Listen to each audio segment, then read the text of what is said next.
All right, next up in our Big Ten season preview is another new Big Ten team. That is the USC Trojans. And Dalton, this is one of my playoff teams I predicted last year, and the only one that looked pretty bad, right? Because everyone else, I had Michigan winning it all. I had Georgia, who just barely missed out. Florida State, who missed out, and they should not have been out. USC's the only bad one, right? They went 8-5. I was buying into the Caleb Williams hype. I was buying into Lincoln Riley. They were still really strong offensively, but their defense was really what their undoing was, which has been kind of the case with Lincoln Riley over the last few years, allowing 34 points per game, six most in the Power 5. But they made some improvements on that side. But, of course, you lose the number one overall pick and one of the best quarterbacks we've seen in college football in recent memory in Caleb Williams. So it's going to be interesting what this offense will look like. But it should still be a really good offense, considering Lincoln Riley has always had really good offenses ever since he's been a head coach, really. Yeah, I agree. And look, it's going to play up. They're going to find a way to score points. He's a great play caller. He knows how to space the field and run the ball and balance it and do all those things. I mean, it might not be as supercharged as it was with Caleb Williams, but look, they still have some really good players here. Miller Moss is a guy I kind of like at quarterback, to be honest with you, even though he's only made one career start. Woody Marks, the running back from Mississippi State, is a really good player. And I think if you're going to replace Marshawn Lloyd, who went to the Green Bay Packers, I believe it was in the draft, that's a good guy to have around. And I'll tell you, I love Zachariah Branch, man. And I know he was used more as a return specialist because they were so deep at receiver. This is the guy to build your offense around. I think he's got, you talk about track speed and just absolute moves. To me, I watch him. There's certain moments where I'm like, oh, that's like Tyreek Hill feet. He's got some serious speed and agility that can kill defenses in the open field. They've got a good base to work with on their offense, and that's going to help them get through, obviously, a conference with a lot better defenses than you had in the Pac-12. Yeah, absolutely. And Dolan, one stat that I found with their offenses, so anyone who's saying they're going to drop off offensively is wrong, because Lincoln Riley became Oklahoma's offensive coordinator in 2015. That's about 10 years, right? Every single one of those years, they've had a top 10 offense in the Power 5 in terms of EPA per play. That's a long stretch. 2015 to 2023, man, that's 9 seasons. Every single year, top 10 in EPA per play, right? So he has always done a great job, and I'm a really big fan of what they have on the offensive line. They have some good players there. You mentioned the receiving core, the running back, and I'm really intrigued by Miller Moss as well.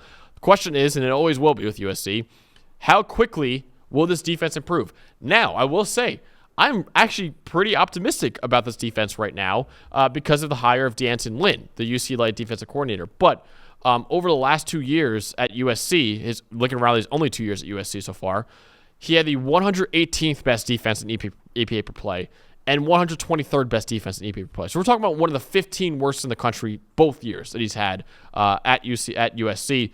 But with D'Anton Lynn, the thing about him is that he has experience turning around terrible defenses. At UCLA, it was actually his first year as defensive coordinator last year.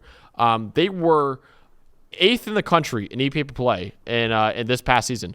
The year before, when he wasn't there, they were 111th in the country. So you go from one of the worst defenses in the country to a top 10 defense in the country. Don't think it'll be as extreme for USC, but I think it's safe to assume that they could bump it up a little bit with some guys they brought in from the transfer portal as well, like Kelly Arnold, who we'll talk about in a little bit. Kamari Ramsey, I like as well. Easton Mascarenas Arnold, their linebacker, who I'm a big fan of as well. They made some additions, man, in the portal, and a huge addition of D'Anton Lynn. And I think that this defense could be improved. It won't be a massive leap like the UCLA one, I don't think, but I do think it could improve this upcoming season. Tell me about Miller Moss, though, Dolan. Obviously, massive, massive shoes to fill with their Heisman Trophy winner and number one overall pick, Caleb Williams, now gone. But you said you liked him, right? And what did you see in that kind of bowl game against Louisville that made you think, okay, USC's probably still in good hands at quarterback? Yeah, I think they are. And I'll tell you what, he sat on the bench for a couple of years. And I think this is a guy who's really taken to the fundamentals of Lincoln Riley's system, right? The footwork and the processing and kind of just, you can see his process mentally. And I think actually, Max, we talked to in our LSU preview about maybe Garrett Nussmeier is the guy that sneaks up on us in next year's draft. I think Miller Moss might be on that list also. I just love, he doesn't have immense physical tools like Caleb Williams did. He's not going to run a ton. He's going to work the pocket. He's going to step up and kind of do the more traditional pocket passer things. But I think he can do them really, really well. You look even in that game, or actually in his career, I should say. It's not a huge sample, but an average time to throw under 2.6 seconds, and that's different from Caleb. Caleb Yeah. would be among the league leaders, or actually the nation's leaders, I should say, in average time to throw. Very, very high. He wants to improvise a lot. Moss runs the system, and I think he knows it sitting on the bench a couple years really, really well. He's reasonably accurate. Is he going to blow the top off with his arm? Like Caleb Williams did? No, but in that 25 to 35 yard range, he can still make some big plays. I think there's a lot to really like about his fundamentals and his toughness, man. I'll tell you, he's fearless. I think the two things you see in that Louisville game, a couple of times, especially early in the game, he had guys like Ashton Gelati coming right at his friggin' chin and making throws through it. And honestly, outside of one bad interception, Louisville had a really good set of corners when you talk about Quincy Riley and Storm Duck and Jarvis Brownlee and these guys. He's not afraid of anybody. He's not. He's going to try to make throws that he believes he can make against your best defenders, right? And I think the one thing you do lose with Moss is the improv. You're not going to see all the flashy, fun stuff. Like he's kind of call it more boring, but I think that's a little mean. Like just not every guy is Caleb Williams or Patrick Mahomes, right? I think he can very, very capably run this system, run it from the pocket, and do all the things that Lincoln Riley wants him to do. Absolutely, man. It's going to be a really interesting, comparison to Caleb Williams. Like it's going to be a complete opposite in a lot of ways, which is sometimes a good thing, right? As well, which I think Caleb maybe went off script a little bit too much. Now you get to run the Lincoln Riley system, and really Lincoln can kind of flex his muscles a little bit more now with a guy like Miller Moss running his system the way it's designed. So excited to see what he could do as a quarterback, and he will have one of the best offensive linemen in college football protecting him in Jonah Monheim, now playing center. This guy, Dalton, is the most versatile offensive lineman in college football. He performs at a high level wherever he lines up. In 2022, he played 731 snaps at right tackle and 292 snaps at right guard. This past season, he played mostly left tackle. So this guy has played left tackle, right guard, even some left guard at times as well. 89.1 grade over the last 2 years, leads all returning Power 5 tackles. In fact, Joe Alt is the only offensive tackle in the country who's been more valuable than Jonah Monheim over the last 2 years, according to PFF's wins above average metric. And I mentioned before, he played left tackle, right guard, left guard. He's completing the not the trifecta, but he's completing all of them on the offensive line now, playing center. Now he's playing center for USC, and I can bet you he's going to be an elite center as well. And I think he will be a long-term center in the NFL too. He could play literally anywhere on the offensive line, and he's shown Dalton he could be a great tackle, he could be a great guard, and I bet you he's going to be a great center as well for USC this year.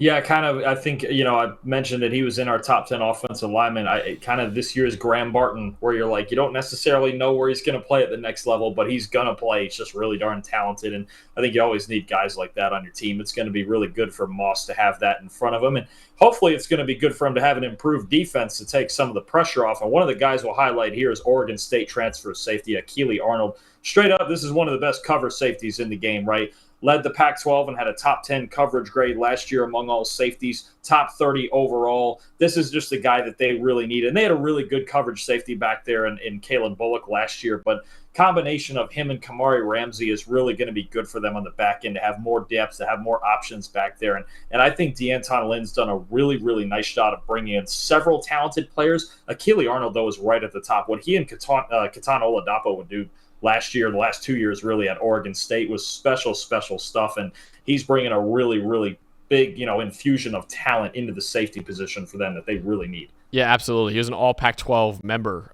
this past year after a great year. So bottom line time now, Dalton, what do you think is the expectation for this USC team as they make their way into the Big Ten?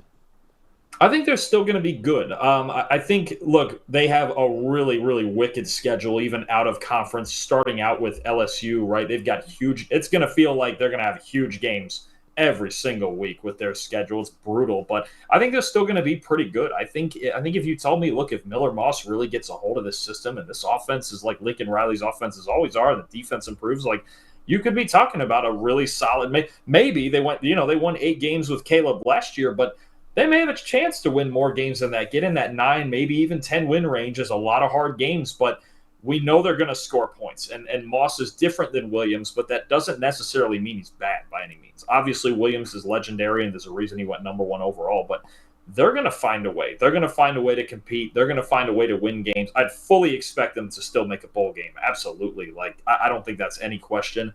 It's going to be tough. They're going to see a lot of good defenses. I think that first game is one of the more interesting games when they play LSU, I believe, on a neutral field on a Sunday night. That's going to tell us a lot about both of those teams. I think they're two teams in very similar states. The difference is that USC actually added pieces to their defense, legitimate pieces, right? Like Arnold and Ramsey, and they still have Bear Alexander up front. If DeAnton Lynn can turn that thing around, you might be talking about a sleeper in the Big Ten, considering, again, Lincoln Riley always finds touchdowns. That's like a constant in college football. Yeah, absolutely. Yeah, they do have a hard schedule. In fact, it's the hardest according to our power rankings. I don't know if I agree with that because I think Florida's a little bit harder, but certainly one of the hardest in college football, man. They got USC. They're at Michigan, home against Penn State. They are home against Notre Dame as well. So, yeah, it's a difficult schedule for sure. So I think, 7-8 wins is probably what I expect out of USC this year. But if they do surprise people and have a much better defense, yeah, absolutely, they could win 9 games, right? Or even more than that, maybe.